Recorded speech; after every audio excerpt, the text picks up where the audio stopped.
Assalamu alaikum, this is Sajad Sharma, and today I'm going to talk about narcissism. Have you ever heard of narcissism, or has someone ever called you a narcissist? If not, let's talk about it. So basically, narcissism is a narcissistic personality disorder. If an individual is a narcissist, if an individual is having narcissism, then we would call him a narcissistic person. तो narcissistic personality disorder के symptoms मैं आपको बताता चलूँ कि वो क्या होते हैं. उनमें very first thing is that individual will have a high sense of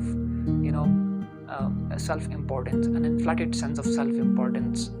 फिर आती है कि he needs and he requires admiration and then सबसे जो बड़ी बात है इसमें जो इशू है वो है लैक ऑफ एम्पैथी, जिसको हम उर्दू में हमदिली कहते हैं. तो बेसिकली ये नार्सिसिस्टिक पर्सन जो होता है वो कोई बुरा बंदा नहीं होता. रादर वी शुड कंसीडर के ये उसके कुछ इश्यूज़ साइकोलॉजिकल या बिहेवियरल इश्यूज़ के से गो थ्रू हो रहा होता है बंदा. तो ये we should be taking care of that person. लेकिन ये कहीं ना कहीं हमारा एनवायरनमेंट इस चीज़ को लीड करता है. तो environmental factors are the main causes of this narcissistic personality disorder.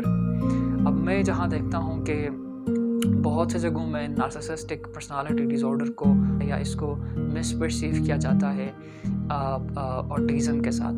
तो एक ऑटिस्टिक इंडिविजुअल डिफरेंट होता है एक narcissistic पर्सन से. वो इस तरह से कि जो ऑटिस्टिक होता है वो एक न्यूरो डेवलपमेंटल आपका प्रॉब्लम है, जबकि एक नार्सिसिज्म जो है वो आपके पास आपकी पर्सनालिटी डिसऑर्डर, आपके बिहेवियरल, आपके साइकोलॉजिकल इश्यूज आते हैं इसमें. तो इन दोनों की अब डायग्नोस कैसे कर सकते हैं? ऑब्वियसली एक नार्सिसिस्टिक पर्सन में जैसे आई सेड के लैक ऑफ एम्पैथी,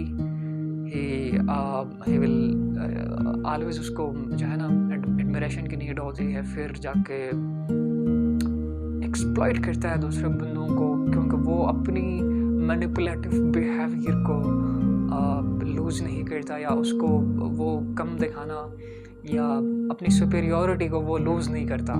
तो in order to maintain his superiority and manipulative behaviour वो दूसरों को भी एक्सप्लॉइट करता है.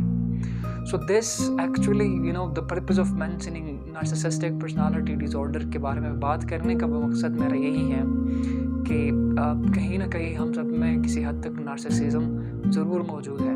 जहाँ हमें दूसरों का पेन समझने के लिए, उनकी इमोशंस को समझने के लिए एम्पैथी की नीड हो, वहाँ हम लैक करते हैं. तो that is because of narcissism. तो अगेन दिस इज़ समथिंग जो अगर किसी के पर्सनालिटी में आता भी है तो because of the environment he has grown up in. तो ये हम we can work on them, we can improve and we can be a person of value and we can be a person